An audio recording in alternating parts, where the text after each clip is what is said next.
Last lectures में हमने क्या किया था, लुईस डॉट स्ट्रक्चर स्टार्ट किए थे, फॉर्मल चार्ज के बारे में हमने बात की थी। हमारा ये कौन सा चैप्टर चल रहा है, chemical bonding and molecular structure chapter हमने स्टार्ट किया था। ये चैप्टर क्लास 11th का है। अब अगर हम बात करें Lewis dot structure, I hope आपको क्लियर होंगे। अगर आप हम बात करेंगे लिमिटेशंस, ऑक्टेट रूल्स की क्या क्या लिमिटेशंस होती है, ठीक है। अब इसमें हमने लुईस डॉट स्ट्रक्चर, अगर हम मतलब लुईस डॉट स्ट्रक्चर बनाते हैं तो हम कैसे बनाएंगे। First of all we calculate total number of valence electron, then find out which is less electron active. जो लेस इलेक्ट्रॉन एक्टिव होगी देन हम उसको सेंट्रल एटम यूज करेंगे, ठीक है। देन हम उसका साइड एटम्स का ऑक्टेट कंप्लीट करेंगे, ठीक है। फिर हम डबल बॉन्ड ट्रिपल बॉन्ड से सेंट्रल एटम का ऑक्टेट कंप्लीट करेंगे।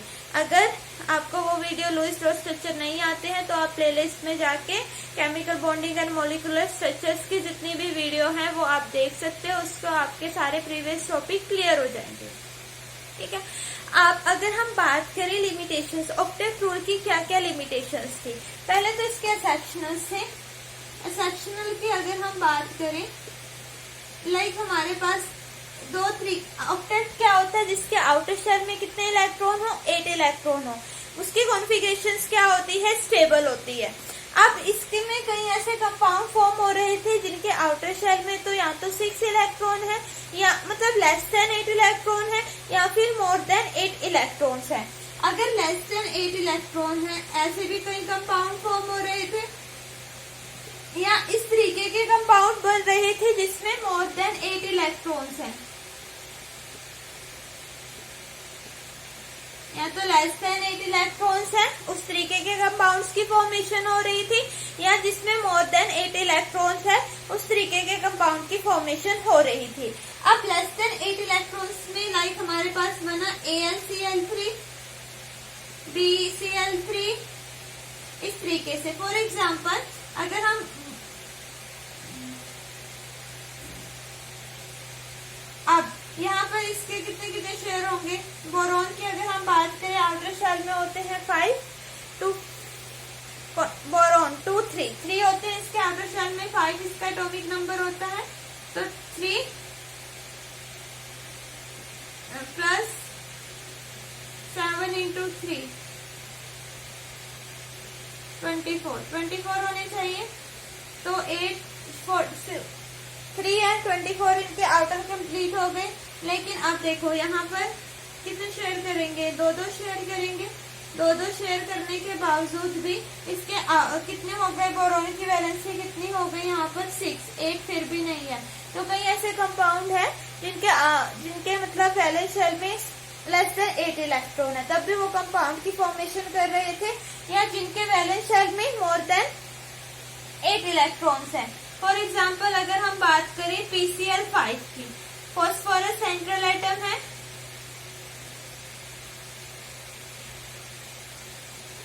इस तरीके से कितने करेंगे, इसको तो अपना ऑक्टेट कंप्लीट करना है, इनको तो 2 शेयर करेंगे 10, तो इनके वैलेंस शेल में कितने इलेक्ट्रॉन होंगे, 10 इलेक्ट्रॉन्स, ठीक है। कंप्लीट कर लेते हैं इनकी वैलेंसी। 1 2 3 4 1 2 3 4 5 6 7 1 2 3 4 5 6 7 1 2 3 4 5 6 7 8, ठीक है। और इसके भी 1 2 3 4 5 6 7 8 1 2 3 4 5 6 7 8, ठीक है। तो फॉस्फोरस के आउटर शेल में कितने होते हैं, नाइट्रोजन फास्फोरस, नाइट्रोजन का एटॉमिक नंबर होता है 7, इसके आउटर वैलेंस शेल में कितने इलेक्ट्रॉन होते हैं, 2 और 5 होते हैं। 5 प्लस 7 इंटू 5 35, 40 हो गए, टोटल 40 होने चाहिए।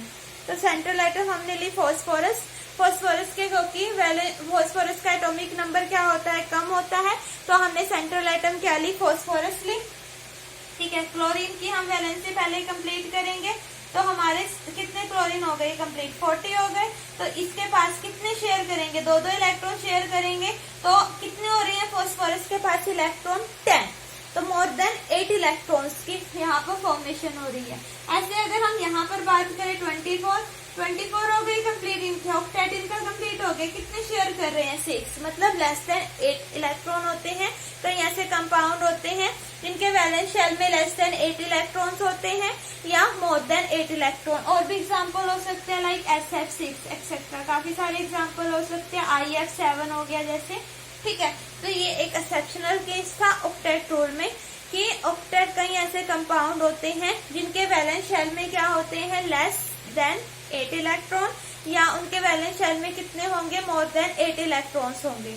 ठीक है, फर्स्ट पॉइंट तो ये हो गया हमारा। सेकंड, अगर हम बात करें इनके शेप्स की, क्या लुईस स्टोन स्ट्रक्चर ने इनकी शेप एक्सप्लेन की थी? नहीं की थी। अब हमें इस एलिमेंट्स की पर्टिकुलर शेप्स ही नहीं पता, इन कंपाउंड्स की पर्टिकुलर शेप्स क्या होती है। सेकंड लिमिटेशन हो गई ये, मतलब इन्होंने फर्स्ट तो हो गए एक्सेप्शनल केसेस वाले, सेकंड इसने क्या शेप्स, पर्टिकुलर शेप्स नहीं बताई थी कंपाउंड्स की कि पर्टिकुलर शेप्स क्या होती है कंपाउंड्स की, वो इसने एक्सप्लेन नहीं किया था। थर्ड, इसकी प्रॉपर्टीज, थर्ड लिमिटेशंस क्या होगी इसकी, कई ऐसे कंपाउंड होते हैं लाइक नोबल गैसेस होते हैं जिनका ऑक्टेट कंप्लीट होता है लेकिन वो फिर भी क्या बना रहे हैं, कंपाउंड की फॉर्मेशन कर रहे हैं। लाइक हमारे पास कंपाउंड कौन से हो गए, HCF2 हो गया, जिनका ऑक्टेट कंप्लीट है लेकिन वो फिर भी फ्लोरीन के साथ बॉन्ड बना रहे हैं। कैसे, इस चीज को इसने एक्सप्लेन नहीं किया था। और फोर्थ लिमिटेशंस क्या हो गई कि जब कोवलेंट बॉन्ड की फॉर्मेशन होती है, एनर्जी रिलीज होती है, उस चीज को भी इसने एक्सप्लेन नहीं किया था। ठीक है, फर्स्ट लिमिटेशंस मैंने आपको क्या बताए कि जो ऑक्टेट रूल होता है उसमें कितने सेक्शनल्स थे, 2 सेक्शनल थे। ऑक्टेट में कितने इलेक्ट्रॉन होने चाहिए, वैलेंस शेल में 8 इलेक्ट्रॉन होने चाहिए, लेकिन यहाँ पर क्या हो रहा था, या तो मोर देन 8 इलेक्ट्रॉन्स थे या लेस देन 8। अब इसको कहाँ से इलेक्ट्रॉन दे इसका ऑक्टेट कंप्लीट करने के लिए, लेस देन 6 हो गए, और यहाँ पर मोर देन, यहाँ पे 10 इलेक्ट्रॉन्स हो रहे थे, तब भी ये कंपाउंड बना रहे थे। सेकंड, नोबल गैसेस होती है, नोबल गैसेस का ऑक्टेट कंप्लीट होता है लेकिन फिर भी वो कंपाउंड की फॉर्मेशन करते हैं लाइक HCF2 HCF4। ठीक है, थर्ड, इनकी प्रॉपर शेप्स क्या है कंपाउंड्स की, हमें अभी तक लुईस स्टोन स्ट्रक्चर ने ये चीज एक्सप्लेन नहीं की थी।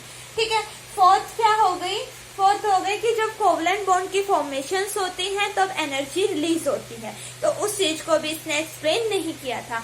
अब इसकी कुछ ना कुछ लिमिटेशन है, तभी तो नेक्स्ट थ्योरी की रिक्वायरमेंट होगी, और नेक्स्ट थ्योरी थी हमारी valence shell electron pair repulsion theory. ठीक है, वो हम करेंगे नेक्स्ट क्लास में।